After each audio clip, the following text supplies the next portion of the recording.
In this video, I'm going to show you how you can change the number of times you allow one of your users to vote on one of your engagements. By default, whenever you create an engagement, a user will be able to vote on it only once. After they vote on it for the first time, if they try to access the poll again and vote, they will see an alert that they cannot vote anymore. To change this behavior, you can go and edit your engagement, and in engagement settings, change the number of votes allowed per device. Here, you can change the default limit of 1 to whatever number you want.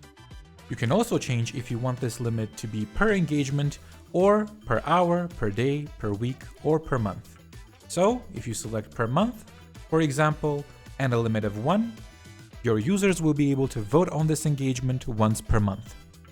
Note that if you do not have any authentication methods enabled, then this feature will use the user's browser storage for tracking.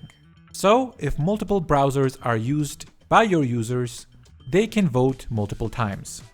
Additionally, if you do not want to limit the number of times your users can vote, you can set this setting to be unlimited. Now, if we save this engagement